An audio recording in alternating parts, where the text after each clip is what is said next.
Good morning, everyone.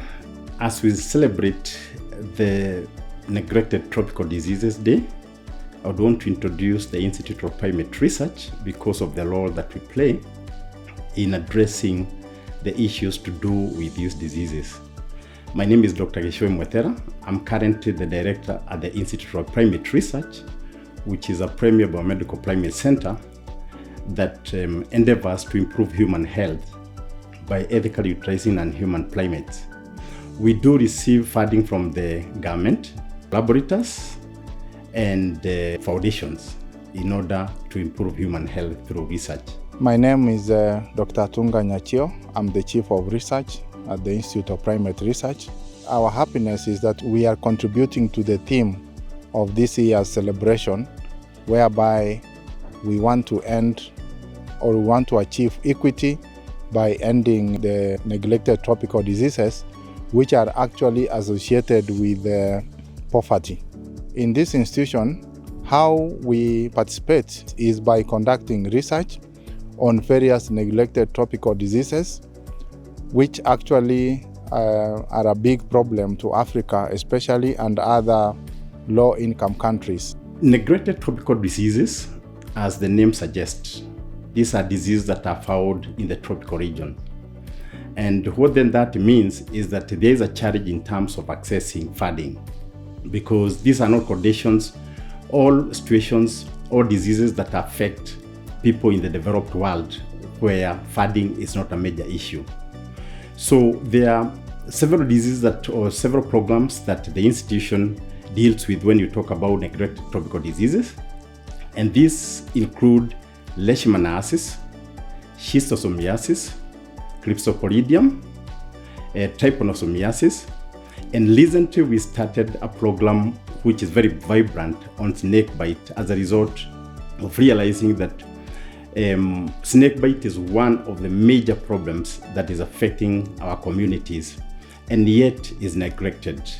And actually WHO recently designated snakebite as a neglected tropical disease. My name is Lucia Chola. I'm a senior research scientist at the Institute of Primate Research, working in the Department of Tropical and Infectious Diseases. Here at IPR, we've been focusing on schistosomiasis. This is a disease that basically people pick up or get infected with when they wade through infested waters.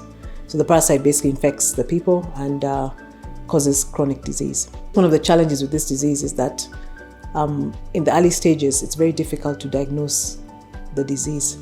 So once you wade through the water, the vector, which is a snail, is able to bite you, and it basically introduces the parasite into your blood circulation. And after 4 weeks, you can actually start detecting the parasite through excretion, so basically the fecal route. If left untreated, then it basically stays within your body, and what will happen is, there'll be maybe loss of weight in the children if they're infected. It will affect development, in terms of growth. It's basically a morbidity-associated disease. The other challenge is we only have one drug available, so this is praziquantel, and this one is only able to target the adult stages of the parasite. So if we had a drug that could treat younger, the immature stage of the parasite would be useful. What has happened over the years is a number of interventions have been introduced, which include mass drug administration, attempts at vector control in the field, especially where there are snails that transmit the disease. And then just awareness, making sure that people are aware that if you go into infested water, you can actually pick up this infection. Although all these interventions have been introduced, we're still not able to eradicate the disease. So one of the things that WHO have done is create a roadmap for control and elimination. And under that program, the idea would be to see how best to, having reached control, is then to eliminate. So some of the key areas that people are focusing now on are improved diagnosis. And diagnosis can be centered around, within the human host, how best to detect that particular parasite. But the environment also plays a role. So if we can come up with ways of targeting and coming up with ways of diagnosing the disease in the environment, we could hopefully be able to control the disease further. My name is Dr. Ngalla Jillani. I research on cryptosporidiosis. This is a zoonotic disease in the sense that it affects both humans and animals. It is associated with poverty because the greatest disease burden for cryptosporidiosis is in the low-income countries and mostly affecting the rural poor, who are the majority in every country. Cryptosporidiosis is caused by an organism called Cryptosporidium species. This affects the gastrointestinal tract, or the GIT, causing severe colitis, especially in children under 2 and those that are immunocompromised, with a high morbidity and high fatality in these groups. Cryptosporidiosis has the highest disease burden, mostly in developing countries, with a prevalence rate of about 2 to 12%. The route of infection mostly is through fecal-oral route, but it can also happen through water, and therefore it is a waterborne disease as well. It is a disease that in the rural areas is gotten possibly from sharing water resources with animals, such as in wells and ponds. I have been researching on childhood cryptosporidiosis because this group is highly affected, as childhood cryptosporidiosis causes severe learning deficits, stunted growth, and impaired learning in now and in their future. This disease has attracted very low research and towards finding solutions, mostly treatments or treatment options. The IPR recently developed a baboon infection model of childhood cryptosporidiosis, and this model would be useful in testing mostly candidate drugs or repurposed drugs towards combating this disease. So the development of the baboon infection model of cryptosporidiosis marks the beginning of a greater step towards finding solutions towards this disease.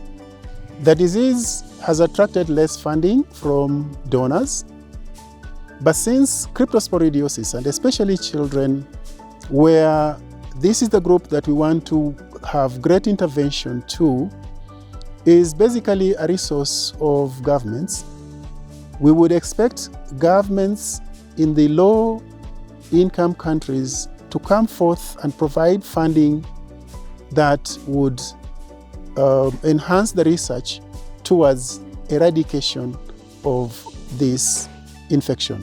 My name is John Macharia, the scientist in Leishmaniasis program, IPR. Leishmaniasis is one of the neglected diseases that is transmitted by an infected female sandfly to a susceptible host. Basically, there are 4 clinical forms of this disease. 1, cutaneous leishmaniasis, visceral leishmaniasis, mucocutaneous leishmaniasis, and post-dermal chalazal. Out of these clinical forms, visceral leishmaniasis is the fatal disease if not treated. Cutaneous leishmaniasis, mucocutaneous leishmaniasis, as the name suggests, are cutaneous forms and they are not fatal, but they leave those individuals who are affected by the disease with what we call stigmatization because of what appears on the affected parts of their body. Post-dermal chalazal is a form of visceral leishmaniasis that appears 3 to 6 months after the treatment, and of course, as the name again suggests, is classified as cutaneous because it appears on the affected parts of the surface of the body. According to WHO record, 350 million people are at risk of infection of the disease. And out of these 350 million people, 1 million to 2 million, 1 to 2 million individuals cases are reported annually. The fatal form of this disease, the visceral leishmaniasis, is the most predominant of this within our region. In Kenya, because we have cutaneous leishmaniasis, reported recently a lot in the media from the Rift Valley, where the burden of the disease, of course, appears surrounding these areas called the arid, semi-arid areas. So out of 350 million people again, the fatality rate, of course, from visceral leishmaniasis, that is fatal unless treated, ranges between 0.5 million to 1 million individuals, cases that are reported annually. In Kenya, this disease is predominant within 20 sub-counties out of 14 counties. These are Baringo, Turkana, Marsabit, Isiolo, Gichuhi, Machakos, among others. One of the main challenges, of course, in the research area, much of it, we concentrate more on what we call very key areas of this disease with an intention of either controlling or eliminating the disease. And these are the areas that we call diagnosis. We can highlight them as diagnosis of the disease, prevention and control of this disease, and the treatment of this disease. These are the ones that create a lot of the challenges because the treatment of this disease is very expensive. The drugs that are already in the market are very expensive. And the method of diagnosis, of course, are very highly invasive, where we have a lot of challenges as scientists, which of course increases the costs of treatment and controlling of this disease. One of the major challenge that we find around as scientists is the source of funding. We get a lot, of course, from other collaborators within the regions that are already ahead of us, particularly in Europe. And one of the interesting bit of this area that, of course, I have a lot of passion in is where we get involved in what we call vaccine development. Vaccine development and drugs that are, of course, supposed to go to those who are living in endemic areas. My passion, of course, grows where I get some new findings every other time as I, of course, trickle the information down to those who are in the field to try and try these new challenges or these new areas to see whether they can be able to alleviate the problems from those who are suffering in the endemic areas. My name is Maranga, and my main focus area of study is in human African trypanosomiasis, or HAT for short, or sleeping sickness as it's commonly known. So HAT is a parasitic and vector-borne disease. It's caused by the trypanosome parasite and transmitted by the bites of the tsetse. It mainly occurs in two forms. That's a Gambian form, which is a chronic disease caused by Trypanosoma brucei gambiense. It's found in West and Central Africa, and it causes about 95% of the cases. The other form is a Rhodesian form caused by Trypanosoma brucei rhodesiense, and it's the acute form of the disease found in Eastern Africa and some parts of South Africa. So HAT is only found in Africa, and it affects, or rather threatens, about 65 million people and is found in 35 sub-Saharan African countries. So it only affects mostly poor rural communities who do not have access to quality healthcare and places where there's unrest. And most of these people are affected by the disease and inequitably. So it happens in epidemics, and during those epidemics, about 500,000 people are affected and 50 to 500,000 people die. If left untreated, it almost always causes death. So the disease presents in two stages. The early stage is where the parasite infects the blood, and the late stage, the parasite crosses into the brain and the central nervous system. So that's where you find people have disturbances in the sleep pattern, and that's where you get the name sleeping sickness. It's a disease that is clinically complex and difficult to diagnose. It has signs which are very similar to many other tropical diseases. And so in areas where it's endemic, you will also find diseases like malaria, schistosomiasis, and therefore you need an accurate diagnostic test that is sensitive and specific. The main challenges of the disease are poor diagnostic tools and poor treatment tools as well. The diagnostic tools are lacking in sensitivity and specificity, whereas the treatment tools are old, difficult to administer, and sometimes ineffective. However, efforts in the last few decades with IPR as a partner has seen the development of new diagnostic and treatment tools, including rapid diagnostic tests with improved accuracy.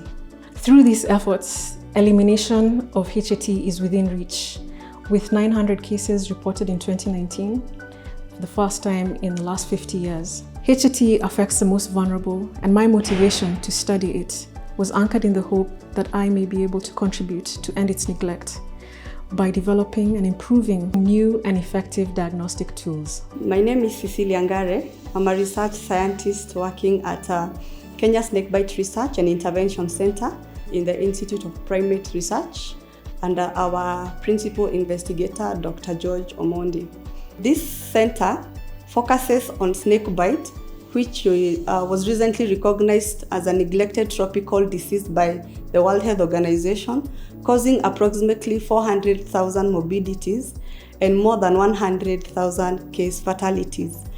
So snakebite majorly affects the impoverished population, and especially those who live in the rural regions. Some of the biggest challenges in snakebite treatment include unavailability of effective and snake antivenoms, which is made worse by other issues such as poor infrastructure, ill-equipped health facilities, and poor knowledge on clinical snakebite treatment and management. So here at KSRIC, we have established a raft of intervention and are conducting groundbreaking research activities to help address the snakebite burden and underlying issues. Our activities include characterization of venoms from snakes of medical importance here in Kenya, which involve preclinical assays to test for the efficacy of available antivenoms and to determine the toxicity of snake venoms. We are also actively involved in community advocacy activities and healthcare worker trainings on effective first aid measures and proper snakebite diagnosis and treatment. In collaboration with various county governments and the Ministry of Health, we have launched a snakebite emergency response system which improves access to healthcare facilities with available antivenom. All these diseases, they are a challenge. We don't achieve enough funding, but we are making actually efforts to be able to mobilize resources so that we can achieve, number one, a cure for some of these diseases that do not have a cure. Number two, so that we can be able to achieve proper diagnostic tools that can be used to detect some of these diseases. As we celebrate this World NTD Day, we are calling all stakeholders and partners to help end the neglect for these poverty-related diseases. As we mark World NTD Day, snakebite envenoming can be effectively prevented and treated if the measures mentioned above are put in place in accordance to the World Health Organization's Global Strategy for Control and Prevention of Snake Envenoming. As we celebrate the World Neglected Tropical Disease Day, let's remember that we should be making a difference on people's livelihoods and aiming to improve them. And the main focus should be on those who are greatly affected by these entities. And as we think about either coming up with effective diagnostics, we should also consider, environmentally, how can we also reduce the burden? As we mark the World's NTD Day, it is my hope and belief that the step that IPR has taken will be the right step towards not only finding solutions, towards this neglected disease, but also eradicating it in the long run. As an institution, we are developing interventions in terms of drugs and vaccines so that we can manage neglected tropical diseases. I would just want to appeal to the Kenya government to put in money in these diseases, because it's only our governments that can be able to support these programs.